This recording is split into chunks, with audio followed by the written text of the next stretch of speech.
Today we are going over the judicial branch, and so you can see pictured there the Supreme Court building of the United States, and it is a big piece of the judicial branch, which we'll talk about here in a moment. So what the judicial branch is the entire country's court system. They decide the meaning of laws and also decide how laws are applied. And then they decide if laws break the rules. And so while we're going to focus specifically on the Supreme Court, it is important to understand that the judicial branch in its entirety makes up the whole court system of the United States. And it's a really detailed and intricate system.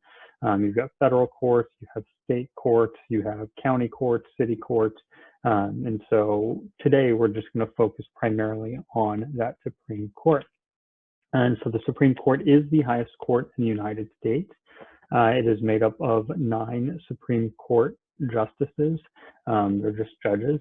And then within the court, there's one Chief Justice who is kind of like, I guess, the Speaker of the Supreme Court, the most recognizable person from that court. When they make a ruling, the Chief Justice will come out and discuss whatever the ruling is. The Supreme Court is appointed by the president and then has to be approved by the Senate. And so it's set up in the Constitution. The president gets to approve the Supreme Court judges or gets to appoint them, and then the Senate gets to approve them. And the justices have their job for life. And the reason for that is because the framers of the Constitution wanted the judges to be making decisions based on what was right and wrong, not on what people wanted necessarily, not just to please the people. And so you'll notice that the public doesn't vote for these judges. They're appointed by the president, who the people vote for, and they're approved by the Senate. And obviously the people vote for their senators as well. But the justices themselves aren't chosen by the people and get to keep their job for life. And again, the purpose of that is because they want to ensure that the judges aren't trying to get reelected and please people. Early on in the United States, the Supreme Court had the little true power. It heard a couple of cases every year, but was the weakest of the 3 branches. And you might still be able to make the argument that it is the weakest branch, but it was given a lot more power in the early 1800s. Because of this guy here, pictured is Chief Justice John Marshall.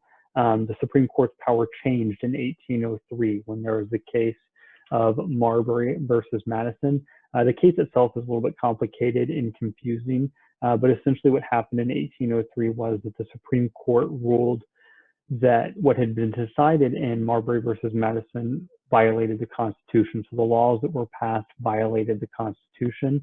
And so if they violated the Constitution, the Supreme Court ruled that those laws could not exist. And you'll get more details of Marbury versus Madison in the Supreme Court case activity that you'll do this week. And so this gave the Supreme Court the power of judicial review, which was the power to overturn any law or executive order the Supreme Court decided was in conflict with the Constitution. And so this tends to be the main use of the Supreme Court today, is to see if something that has been passed violates the Constitution. And as I mentioned just a moment ago, what you're going to look at today are a series of different, what they call landmark Supreme Court cases, cases where the Supreme Court ruling decision had an impact on U.S. society, in many cases, a large segments of U.S. society. So you'll do that activity and turn it in by the end of this week. Thanks.